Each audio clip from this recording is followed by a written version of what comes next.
FC studios. I'm Alexis Nunes alongside Shaka Hislop. We're going to be talking through a lot of action, especially in La Liga, where the big dogs are finally starting to play. Atletico de Madrid and Cholo Simeone just wrapping up a game against Malaga, newly promoted Malaga. To get 2 goals of this quality is exactly what Atletico Madrid and Diego Simeone would have wanted. Yeah, and it's pretty good stuff to see from Lee Kang-in because, of course, Luis, we were talking about how he's coming from PSG, where he had to take a backseat, of course, to the one and only Kvaratskhelia, which we expected. And now to kind of get a breath of fresh air, a new chapter, and to start it off in the perfect way. Yeah, exactly. And he's one of those players that you know that is going to bring something fresh up front. He's got that ability on 1v1 situation, fantastic left foot that he's always trying to look. He tried his luck just before that fantastic goal that we saw, almost from the middle of the park in one of the clearance from the keeper. And he's a player who also can give you that advantage of being played in different positions. He can play as a second striker, he can play as a striker, he can play on the right side, he can play on the left side. Today, the first moment that he was on the right side, that I think is his perfect position. Grab the ball, face you 1v1, drop the shoulder again, and then look up and see where the keeper is. And he takes a perfect strike from outside the box to put the first one in. I think it's a great start for the Korean player.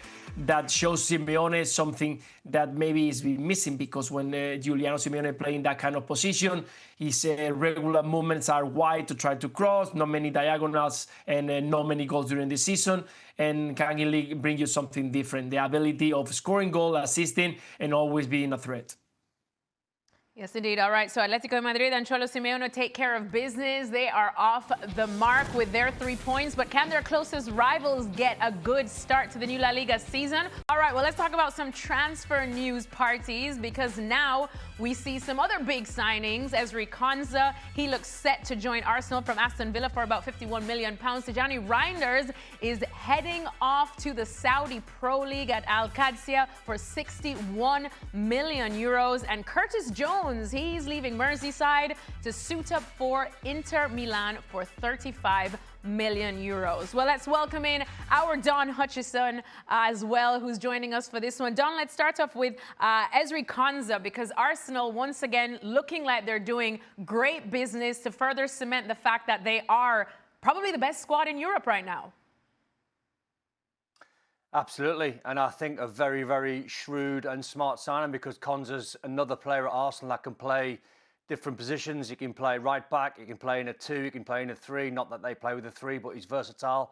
He's a very, very underrated defender, Ezri Konsa. I think I heard Morgan Rogers talking about him today, and he was saying about he's underrated.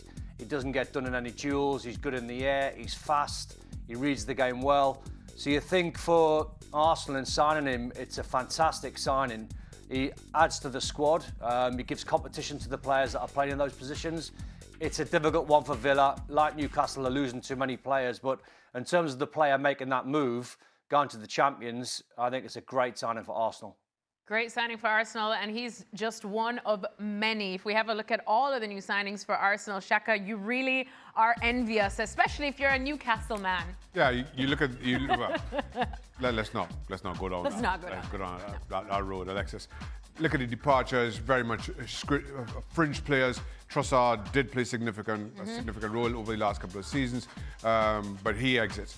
You look at the arrivals. Bruno Guimaraes. Maybe I'm biased, but one of the best in that midfield position. Konsa comes in, especially with the injury to Saliba, makes an awful lot of sense, and again adds depth to this Arsenal squad. Solis announced himself with very good effect in the Community Shield, and now all of a sudden, well, not all of a sudden, Arsenal's squad is the envy of everybody else in the Premier League. Still, maybe not enough competition in terms of that number 9 spot. I'm not sold on Gyökeres, but Arsenal win the league with him, being able to rely on Gyökeres or Havertz. Nothing's changed in that regard. They've strengthened everywhere else. In Raya, if not without question, one of the best goalkeepers in the league. And everybody else have major questions, whether it's a loss of personnel or a change of manager. So you just wonder where that challenge is going to come from. And I'm drawing a blank in that regard. Don, what about you? Especially with all that Shaka just said and just having a look at the Premier League title odds. Is it Arsenal or anybody from the rest of the field for you to win the Premier League this season?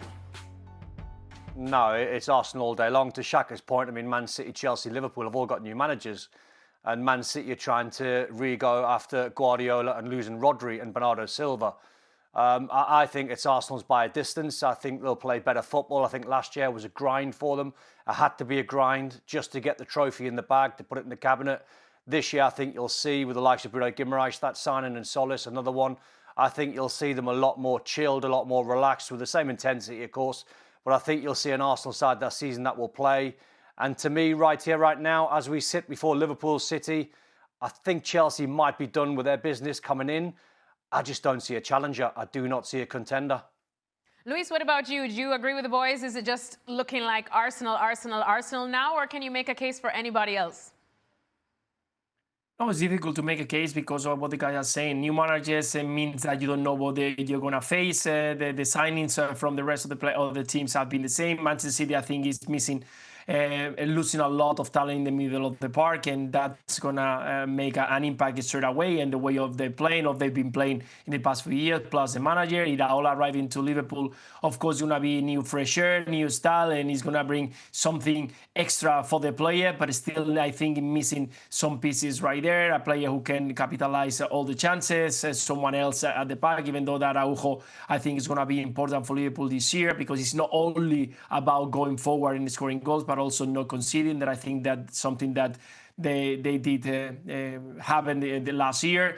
And for Arsenal, it's about keeping doing the same. Plus, now they can even rotate even better. They can go in every competition, having the opportunity of having fresh legs and with the same talent that they got waiting on the bench. So I like what Tottenham has done. We probably not going to talk a lot about them, but I think they have done a great job on signing a team that in the past few years it was trying to get closer to the top positions, and this year I think they might have the option.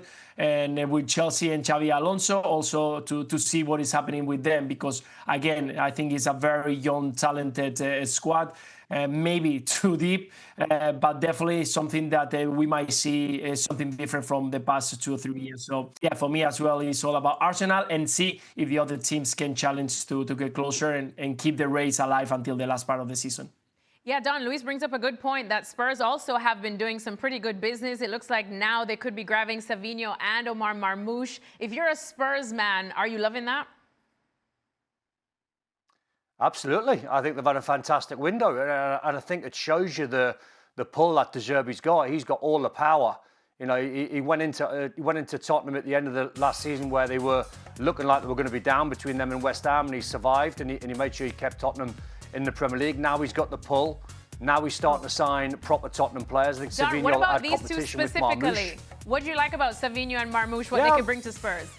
Well, I think, they're squad players and they had competition because, listen, De Zerbi's not going to wait for no man. He's not going to wait for Kudus to be fit. He's not going to wait for Kulusevski to get fit. He wants players that are raring to go, and that's what Savinho will bring. That's what Marmoush will bring. They need more goals in that number 9 position. So he, alongside Dominic Solanke, will fight for the number 9 position, Marmoush. So I look at the work that De Zerbi's doing, and he is very strong. And he's saying to Spurs, listen, if we don't go for it now, we never will. And that's why you're seeing Spurs spend close to, 250, 300 million. Shaka? Yeah. I know it hurts you, but this is looking like good business. No, it is. Listen, and first of all, Sandro Tonali, even at 108 million, which I think is a little inflated, but certainly adds strength, adds quality to Spurs midfield. All those signings make an incredible amount of sense. To Don's point, you add Savinho and Marmoush to that added quality in wide areas and through the middle. Marmoush is a player I like a lot.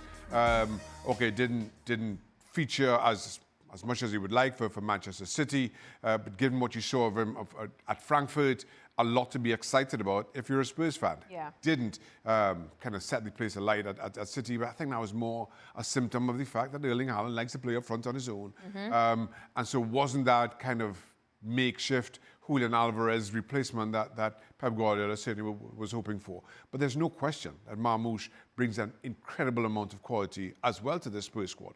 De Zerbi is doing incredible business this summer. I think Spurs may be a team to be reckoned with. I won't commit any further than that.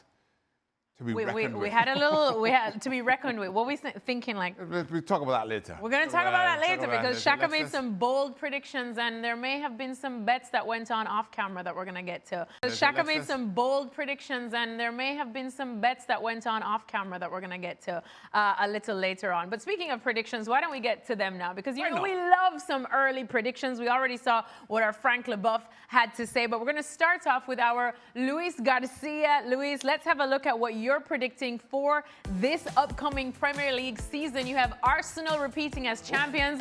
No surprise, you have Liverpool coming in second place. Shock. Chelsea at third. City fourth. Manchester United at fifth. Shame on you. And Aston Villa at sixth. Your top scorer is going to be Erling Haaland. And your player of the year is Florian Wirtz. Luis? Yeah, I know. Let's forget about the picture that we are watching on the screen at the moment. Let's focus on the We love it. On the reality of my goals. Listen, I know. I think the Arsenal, of course, is going to be right there, being big favorites in the beginning of the season. And the difference between the rest of the teams is it doesn't make any difference for me because I can put right there Manchester City at the second place. I can put even Chelsea and the second place, maybe if they start well the season. But why not Liverpool? I think Iraola have been proven, and I've been following him for quite a long period since he was in Spain and later on there in the Premier League, that he was needed something different, something with talent, with a lot of players who can be mixed, or a lot of players who can understand his way, understanding of football. And I think that Liverpool has got enough talent and enough squad to compete. Maybe a little bit shorter to compete to be at the top, but yeah, of course, to be on the top three in the Premier League. So yeah, my bold prediction is Liverpool stay second, Manchester City to be fourth, I think I put it. And Chelsea, I still believe in the Xabi Alonso is going to bring something special to Chelsea. I think when I saw Chelsea in the beginning of the season on the Club World Cup, I enjoyed what I saw. The rest of the season was totally different of the first thought. But right now, I have the opportunity of playing with my team, JDT, here in Malaysia against them the other day. And they look good. They look strong. They know how to play the ball. And they were missing so many talented players. So, yeah, I think that they could do a good job this year in the Premier League. And I'm going to give the confidence. Yeah, this is probably the most positive anyone on our panel has ever been about Chelsea in a long, long time heading into a new season. All right, well, we asked our Don Hutchison as well to give us his very early Premier League predictions. First of all, ignore his jacket. I don't know what he was trying there. It's giving it's kind of hard to ignore, to be fair. But anyways, Don's saying Arsenal to repeat as champions as well. Runner-up Chelsea, then Manchester City third, fourth Liverpool, fifth United, and sixth Aston Villa. He also says, like Luis, Erling Haaland will be the top scorer. And Don, Florian Wirtz as well for your player of the year. You and Luis are drinking that Merseyside river water. No. I've watched a lot of Iraola's work and I've seen the job that he's done with Junior Krupi, with Justin Kluivert. I think Florian Wirtz, I've watched him in pre-season. He looks physically strong. I'm like Luis. I'm looking at Chelsea thinking one game a week, no European football. You think João Pedro, Morgan Rogers, Cole Palmer, Estevao. You think that team could be pretty special. And I actually think they'll all contend very early on. And we're not going to see Arsenal run away with it early on. It'll be quite tight between 4 or 5 sides. And I think Arsenal will sort of distance themselves after Christmas. But there's no reason to think Haaland, you would imagine everyone will have Haaland as the top scorer. Listen, you can go down a different route if you like. You could say someone like Gabriel might be player of the year because he's so important. But I'm like Luis, I think this year, after a poor season from Florian Wirtz last season, I think this is a season where he comes good. All right, well, look at the odds for the player of the year, Erling Haaland. They're definitely favorites. Not too far behind, though, my boy Bruno Fernandes. Shaq? Well, no. But what about Wirtz? You see him? I can't see Wirtz, but I can't see Wirtz being player of the year if he's anything like the Leverkusen Wirtz. Yeah. What we saw of him last season with Liverpool simply was not good enough. There were flashes of it, but they were far too inconsistent and almost never seemed to put two good performances together back to back. But We know he's a talented footballer. We'll give him last year as that settling in year. A lot is expected of him in a Liverpool shirt this time around. Similarly with Isak, who outstanding for Newcastle, bad injury last season, but even before that didn't offer an awful lot in that regard. Will the change of manager be the difference this season, as Luis and Don have both kind of hinted to? It can be. A new manager kind of brings in a fresh slate for everybody. And you look at a talent like Wirtz, you want to build your side around a Florian Wirtz. New manager, no more Mo Salah. With the greatest of respect, when you have a Mo Salah in your team, you build around Mo Salah. And maybe that cost Florian Wirtz, maybe that cost others in the red of Liverpool. But now that Mo Salah has moved on, new manager coming in, there's a blank slate throughout, and Iraola can build around whoever he chooses. And maybe it's that Florian Wirtz, maybe it's Leverkusen Florian Wirtz, that he does and you get the best out of him as a player. I don't know how everybody got so positive about this. Don, I don't know what you and Luis have literally said about Florian. We should get Stevie on, because Stevie, I feel like, would have more of a level head. But how did you guys convince Xhaka to be so positive after what was one of Liverpool's biggest, I guess we could say, disappointments last season? Well, I was, when I got asked the question, I was thinking, obviously, Declan Rice, I was thinking Gabriel, because these guys are so important. Gabriel, I think now is probably Arsenal's most valuable player. You take him out the side, I think they might struggle, because he adds that physicality. So, well, Arsenal are going to go to a title. I could have went Declan Rice, could have went Gabriel. I just thought, and I've watched Liverpool in pre-season, and Florian Wirtz looks like a different man. He's muscled up. He looks physically strong. As we said, we saw flashes last year. Listen, it could be João Pedro, it could be Estevao. When you've got so many brilliant players to try and choose from, I just went a little bit outside the box, and I'm just probably hoping with a little bit of a red head on, like Luis, thinking surely Florian Wirtz is so good and so talented, he can't be that quiet again. I don't know. We don't know. But you know what? That's why my opinion doesn't matter. It's you guys. You guys are the experts. I also chose Mo Salah to be my player of the year last year, so that just goes to show you how much I know.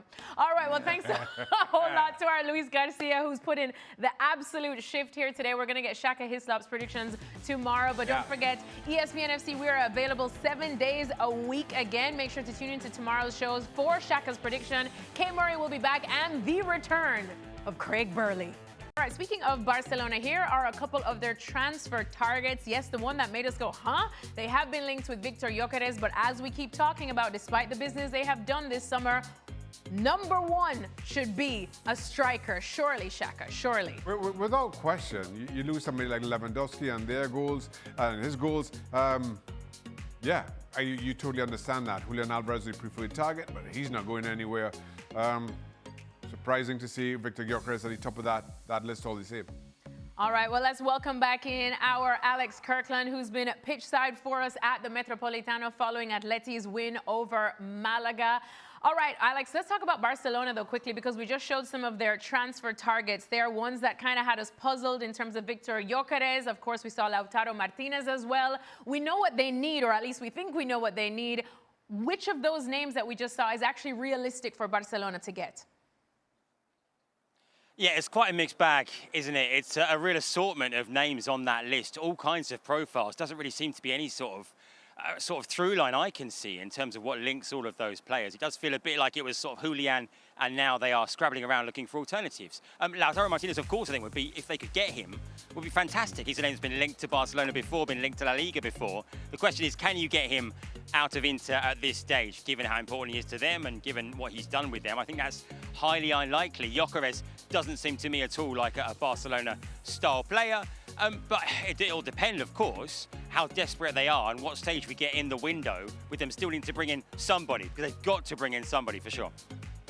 Well, do they already have somebody, though, in Hamza Abdelkarim? Alex, we know how much Barcelona rely on their youngsters, and rightfully so, because they seem to come with a wealth of experience already for the big stage. So is he someone that Barcelona can rely on? People are getting excited about him, and he's done exactly what you want a player in that position to do in pre-season. He's seized this opportunity. He's done everything he could possibly have done, I think, to convince Hansi Flick and to convince the club that he should be part of the first team squad. Of course, it would be premature to make him, have him as the guy leading your line going into the season. That would be too soon. It wouldn't be a healthy situation, I think, for him either. But like I say, he couldn't have done anything more than what he's done in pre-season. He looks the real deal. Xhaka, we know that Barcelona, of course, have taken care of business in La Liga, but what they really want, again, is to get to all the way winning the Champions League. They don't have Ferran Torres anymore. They don't have Lewandowski anymore.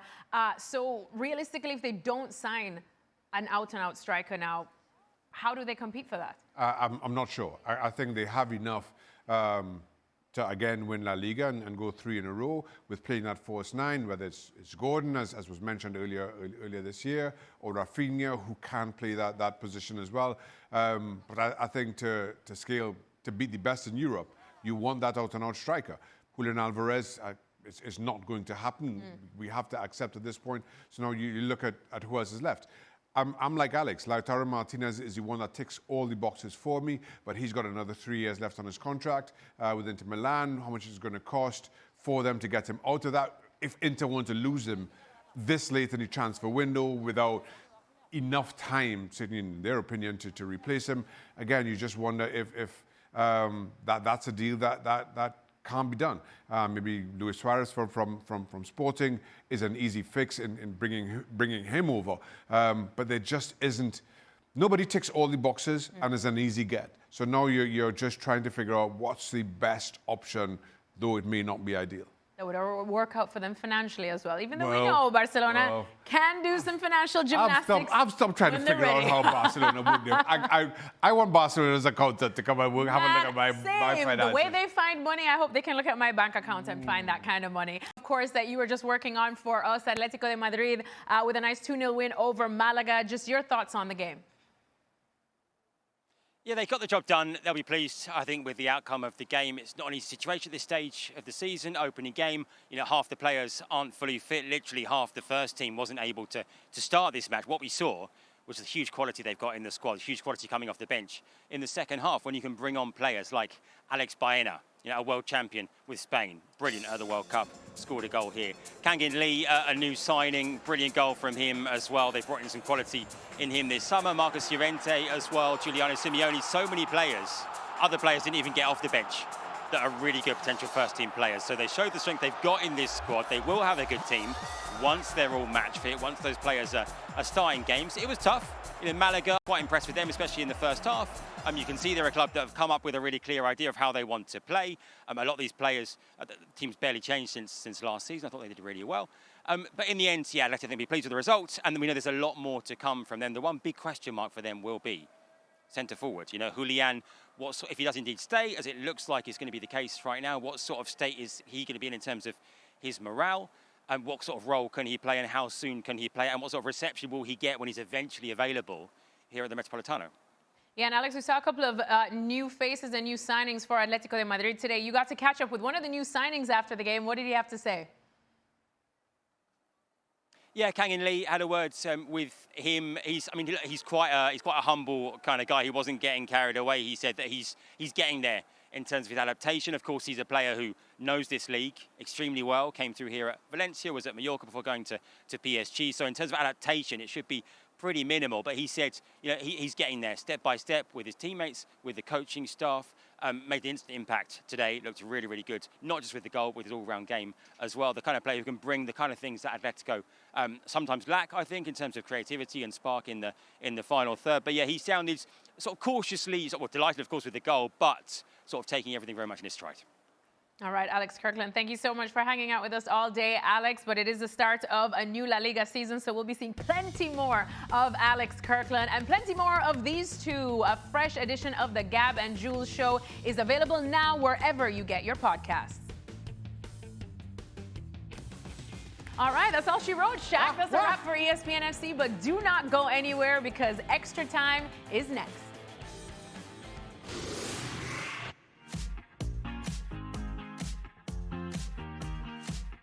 Welcome into Extra Time. Alexis Nunes here, hanging out with Shaka Hyssop and Don Hutchison. Look at us, him giving us a salute.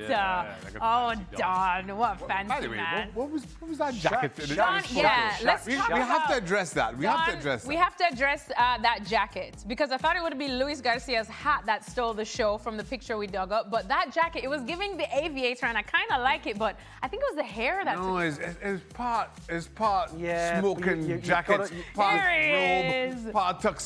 I don't know. You've got to think, guys. You've got to think that was after Lock, Stock and Two Smokeable Barrels. So that's probably me at about 25, 26. 25. You So didn't have it's a taste. long So you didn't time have taste ago. at 25. Oh. You didn't develop his Well, sense that of was taste. that was the fashion shack. Well, that was the fashion shack. I mean, let's not look at a young shack at his look Yes, at 25 yes. and see what he was wearing. Let's not do that. We do have a couple of young Shakas. No, Shaka was no, very don't. fashionable. Let's not do that. Do you know what it is? I think all our young Shaka pictures are him in the old school goalkeepers Yeah, kit. they- And those those go are hard, everywhere. man. Yep. Old I mean, school Alexis, goalkeepers kits, fire. I mean, one of the best-looking guys in the world when I was a youngster at Liverpool was John Barnes. yeah, And if fair. you've seen some of John Barnes' Versace jackets, like black and white diamonds and, you know, lightning bolts everywhere, Versace, black and white everywhere. Oh, I mean, at the time it was fashionable and Versace was like huge, but it was some look. Shaka, you know John Barnes very well. I do. I do Appreciates not. his fashion. I do not have a black and white lightning bolt jacket. I can Versace guarantee- jacket. Yeah. Do you have a Versace jacket?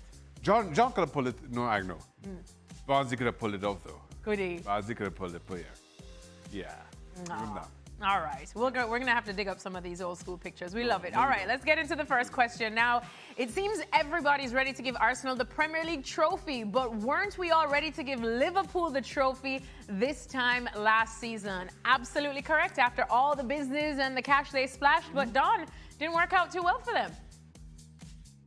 No, that is a fantastic point. I think everyone off the back when Liverpool won the title and they signed Isak and one or two others went, whoa, that's a statement signing. That's Liverpool going to win the league again. But I think Arsenal are just so strong because what Liverpool have got now is they've got top-class players, but they're a little bit flimsy. Where I look at Arsenal and I look at the men that they've got and I think Calafiori can play 2 or 3 positions. Jurrien Timber, 2 or 3 positions. Saliba, Mosquera, Gabriel, Nkapie. These guys can all play right across the back four. And then you go into midfield with Declan Rice and Ødegaard, who was great in the game against Man City, and I thought he bossed the game. We watched the game Norway against England. I thought he was the best player on the pitch. And then Havertz is that 9. I think he'll get more game time than Victor Gyökeres. I just see them being the most settled team in the Premier League by far, with all the other changes going on with managerial changes or teams that are in transition. Arsenal just looks solid. Well, remember in the show we were laughing at Don and Luis because they picked Florian Wirtz to be their player of the year this year. And I was wondering what they did to convince you, Shaka, because after what we saw from him this season, little did I know that last year you picked Wirtz to be your player of the year. I mean, I'm no better. I picked Mo Salah, but now I get it, Shaka. So you're just kind of hoping he comes good to validate your opinion. Listen, and again, I am basing my faith in Florian Wirtz purely on what we saw of him at Leverkusen. Oh. Purely. He was outstanding. Not good at all last year. So we're just forgetting the last year, including the World Cup for Germany. Selective amnesia, Alexis. Selective amnesia. I've got a lot of it. it. Got a lot. It's because you sleep a lot, Shaq. Did you sleep through the last? Did you sleep through the World Cup? How are we in the I know you saw those Germany games, What are you Shaq. talking about? Just saying. Germany were bad. Yeah. Not just Wirtz. Yeah, Germany let themselves. Everybody. But if we speak as a collective, Shaq. All right, next question, shall we? With Arsenal having now acquired Ezri Konsa, can you recall any other European club with as much depth as they possess at the moment? Don? Not in recent years. Not in recent years. I mean, you could go back a decade with Barca and Real Madrid, but not in recent years. Or Alex Ferguson, Man United, when he had 4 strikers. You know, yeah, I just look at them and I just think, who's going to score against them? And there was a point last season, I think, for the first, 2 or 3 months when no one got a shot against Arsenal, never mind scored. So the only thing that might hamper them slightly is maybe a little fatigue off the back of the World Cup. It's the only thing, because I just think they're so strong. Don, what about the rules changes? You went to a big meeting yesterday, didn't you? I did. Hey. I was at a fancy. I was in Olympia yesterday, which is the home of the Premier League. It's a brand new building. We went through all the office changes, this, that, and the other. But Howard Webb was there, and he gave a very interesting talk about how VAR this season is going to be more relaxed. And he gave loads of examples that we saw last year, and it emphasised really Alexis and Shaka when he was putting clips up and he was asking everyone that was in the room, so everyone that worked at the Premier League, and then, you know, presenters and ex-footballers, journos, etc. And a lot of the decisions when he was replaying them said, like, show of hands for goal or show of hands for disallowed goal. And the room literally was like 50-50 or 60-40. So it emphasised how hard a referee's job is. But he did say the feedback he got from social media, from guys that, you know, all around the world and their opinion on VAR, is it got involved too much last year, and he's going to try and relax it a lot more. Music to our ears, Jack. Well, I see what that means in practice. I'm not sure exactly what it means. If you ask me what we needed from VAR, I would just say more consistency. Yep. You know, it's too often you've had interventions that don't feel warranted, or it's managed differently in a different game. The consistency about it is what I think confuses people. Is that going to change how Mikel He did Arteta say, approaches Shaq. games? Was that done? Go on, Shaq, Don. he did say, he did sort of say, he said it's a little bit of a contradiction, because even though they're going to try and relax getting involved, that's going to bring more scrutiny in, as if to say, why didn't you get involved in that one? Yeah. Or why didn't you get involved in this one? So he said, actually, we can't actually win sometimes, because if we don't get involved and we relax it, people will go, wow, why didn't you check this? Why didn't you check that? So I think the point that he was raising is, I don't know if you guys agreed, but I thought the referees in the World Cup were absolutely brilliant. And I put my hand up for a question. I said, Howard, I said, my biggest bugbear in football at the minute, watching Premier League football, is, and I'll use an example as a fullback, because it normally happens as a fullback. When a fullback's going towards his own goal, and a right winger or left winger closes him down, and the fullback just falls over, the referee goes, free kick. In the World Cup, they went, no free kick. I thought the referees were fantastic. And I raised that point to Howard Webb, and he said, that's one of the things they're going to try and say to the referees, don't give any soft fouls, let the game flow. I'll take it in theory. Again, I want to see it in practice. In Arsenal games. But, well, I'm not picking on Arsenal. I want to see it in practice. And to Don's point, I think I'm right in saying the first time video assistant refereeing was used in a World Cup was 2018, and it was brilliant then. Somehow, 8 years later, while we continue to praise the refereeing and the standards at World Cups, we're still trying to get it right in league football. And I get it. You know, there's far more games in a league over far longer time, and so a lot more to kind of get through. But I've always felt that they've gotten it right at the World Cups, but somehow the leagues are still kind of trying to figure this out, and rule changes and all sorts. I believe we're going to see it.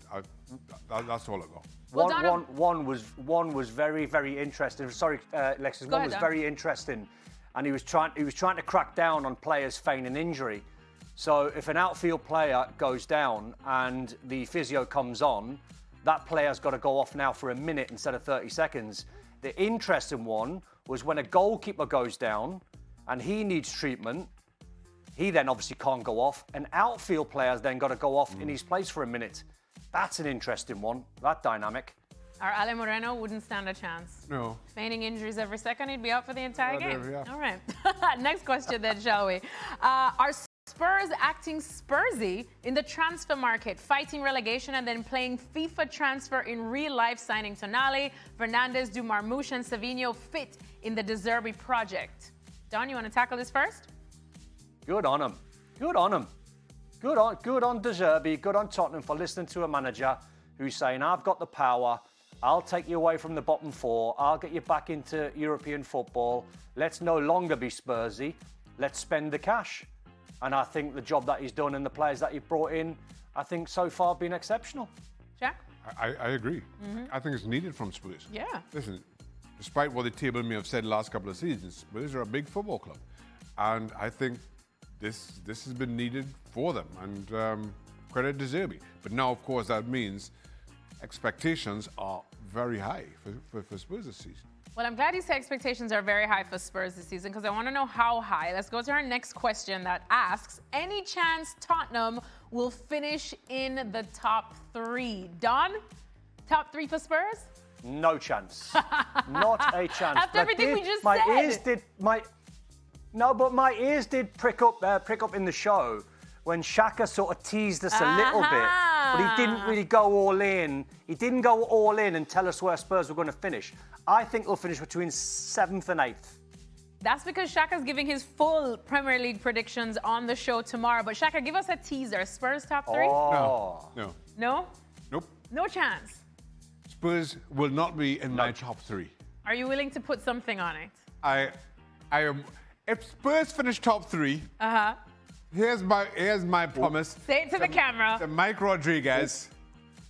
I will personally buy a Spurs shirt. Put Hislop on the back. Ooh.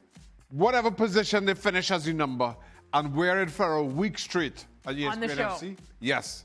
A week straight. A week straight.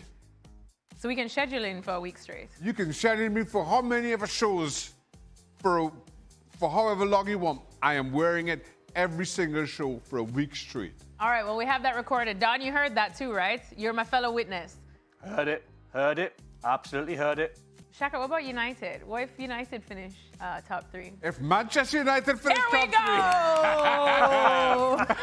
Give it to me, Shaq. If Manchester United finish top 3, I will walk into a store, buy a Manchester United shirt, put Hislop on the back, whatever position they finish, 1, 2, or 3, and I will wear it for a week straight. We love United finish So third. by pure elimination, it has to be, Shaq, according to your algorithms, Arsenal, City, Liverpool. We will in some sort of order. Tune in tomorrow. Donald Hutchinson. To find out. But you heard it here. If United or Spurs finish in the top 3 at the end of the Premier League season, Shaka will be donning, no pun intended, either of those shirts for a week each. I hope they finish 2nd and 3rd, if anything. And Shaka just has to wear the shirts back to back for 2 weeks. Beautiful. We love to see. There we go. I always thought red was the color, Shaq. It's tricky colors. You know? It goes. All right, next question. Every single FC pundit has Chelsea finishing top 4 this season. You don't know Shaka's yet, though. Are they really that much better from last year's team that finished 10th, or is this a result of other teams getting worse? Don? Tiny little bit of both, but I think the signings have been good. I like Lacroix, signing from Palace. And then, as I mentioned before, you think João Pedro, I think he's the one. If Barca had all the money in the world, I think he's the one that would fit a Barca shirt, but they haven't got that 100+ million. So you think of João Pedro, Cole Palmer will be better, Morgan Rogers, fantastic signing, Estevao, the young Brazilian, Neto, Caicedo, Enzo Fernandez. I mean, they've still got some team with no European football whatsoever, so one game a week. That's definitely going to help. That's the big thing that you guys keep saying. Well, yeah, absolutely. No European football plays into Chelsea's hands. I also think there's a Xavi Alonso effect coming in. Let's also remember that Chelsea were doing really well up until Christmas under Maresca. And then for some strange reason, in my opinion, if Chelsea don't finish top 4, it is because the ownership group got involved again.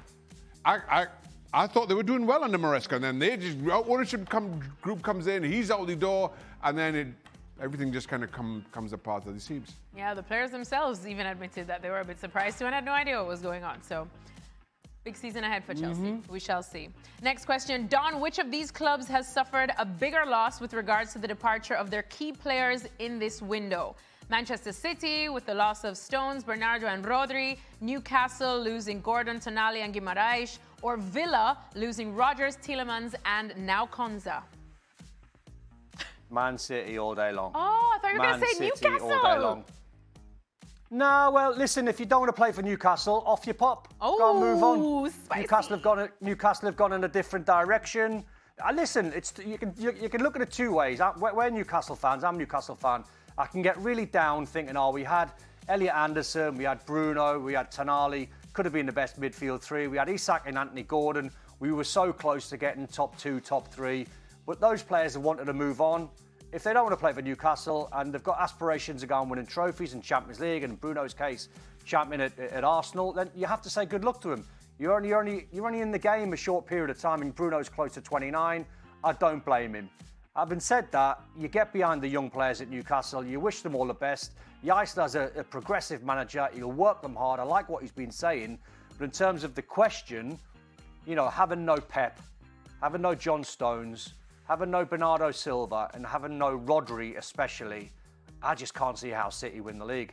So to answer the question, I think it's Man City. Villa have been ripped apart as well, but I think it's City. Shaka, it's Newcastle, isn't it? I think so. Listen, to Don's point, and here's how I'm looking at this. Who's most affected? Who drops furthest down the table from what we saw or maybe what we expect? Given those departures, I think Bruno Guimaraes is absolutely key to so much about Newcastle. And of course, you lose your manager, Eddie Howe. I wonder about how that's impacted. I will also say that I was very surprised to see Aston Villa in both Don's and Lewis's top six. Mm-hmm. Because of those departures that I mentioned there. So I think Newcastle are the greatest impacted, Villa second, and I think City third. Now, City have lost some good players, but they still have a hell of a team that they can put out on a Saturday if everybody's fit. Yeah. Maresca also knows the league. We know Unai Emery and how good he is. Newcastle has unproven quantity in that regard. This mic keeps falling off. Shaka's mic keeps falling, but this time the battery didn't fall off, so that's good. It's Pep. All right, final question now. Pep in it. There was much less grappling on corners and set pieces at the World Cup. Will that happen in the Premier League, or will it be just like last season? I know somebody who went to this meeting in Olympia. I know. To the new Premier League buildings. Got shown around all the offices and everything. Was able to put up his hand and ask questions to the Howard Webb. Yes. Done. Hello, Howard. Hello, Howard. Hey, what do you think? The floor is yours. Mr. Webb. Hello, Mr. Webb. I've got a question for you. What are you going to do about all the grappling and fighting at corners like we saw last year?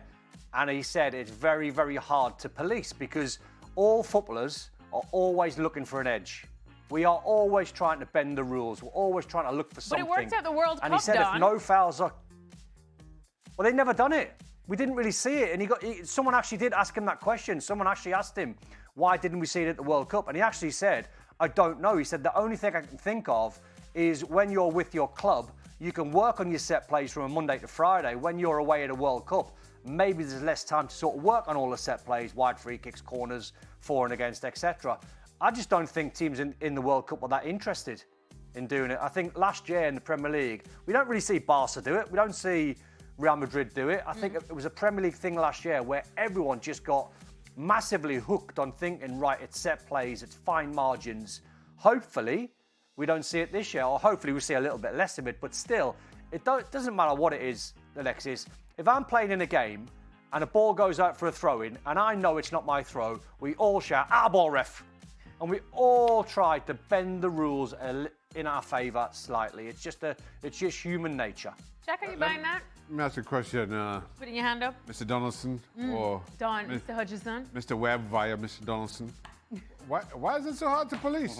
That's why VAR is there. I don't know. Why is it hard to police? Well, no. Where it's difficult to police, Shaq. I mean, he did put a clip up yesterday. And I cannot remember the goalkeeper. It was Anthony Gordon. Bruno Guimaraes scored from a corner direct. And Anthony Gordon, and I'll say this loosely, bumped the goalkeeper. There was no push. It was just a tiny little hip. And he asked the room, he went, foul or no foul? and there was a 60-40 split in the room of no foul, and the goal stood. Where he was sort of alluding to, there's no foul. You imagine a scenario, right, where, let's just say Arsenal put a corner in. You can imagine, close your eyes, Declan Rice puts a corner in, and there's about 15 players in the 6-yard box, but no fouls are being committed, but everyone's sort of touched tight. That's very difficult to try and police if there's no fouls going on. There's always going to be grappling. There's always going to be contact. So where do you look first? Where do you draw the line? Who are you looking at? He said it's hard. There's a couple of things about this, right? I get it. You ask a room for their opinion and it's split. I've seen that happen many times. I've been in some of those rooms. That's why I have referees, and that's why referees train, and that's why referees do refereeing courses. What you want is not a split in a room of the general public. What you want is greater consistency in a room full of referees. Yeah. So, I understand what Don is saying, but Howard Webb in a room of people, even ex-footballers, not referees, you're always going to have this kind of discrepancy, and is not a justification one way or the other. Now, you have a room of lay people, as long as those referees make those calls, the bump or whatever it may be, consistently, nobody argues. If you make that call 99% of the time, nobody argues. That's all. But the problem want. with that, Shaq, it doesn't matter if you're an ex-pro presenter or a referee, everything's subjective. So you and Alexis could be in a room, in a VAR room, and Shaq, you say that's a foul on the goalkeeper, and Alexis goes... Me and Alexis are not going to be in a VAR room. That's my point. I'm just saying because you sat in front of me. Right, yeah, no. My point is you have referees in the VAR room. People who are trained to see those things and understand what they're seeing. Not ex-players. Ex-players are as inconsistent as everybody else. What you want is referees who train for hours to do this. That's my point here, Don. I hear you. I do hear you, but it's very subjective because every referee is different with every single call. And I get that. I get your point. I know exactly what you're saying. But because we're human, decisions are subjective. I get that too, but it just can't be as inconsistent as we've seen. I get that. As players, we used to say, we've got Mr. Green today, be careful. Yeah. Whatever it may be. As referees, you know how to play the game according to the referee at times. Oh. Well, no, you know who's card happy and who allows the game to play and who you can talk to in certain ways and who you can't say a thing. So, you manage accordingly. You deal with that. And similarly, in today's game, yes, there is that inconsistency, there is that subjectivity, but still, the inconsistency, I think, the level of it is what upsets people. Well, I can't wait for this new Premier League season. We will see if everything John told us about this weekend. I will not be wearing a Spurs shirt or a United shirt. I'll keep you informed. ESPN FC will be back again tomorrow. Craig Burley's back with Kay Murray, and our Shaka Hissop will be giving his Premier League predictions. Apparently, he has Manchester United in his top 3.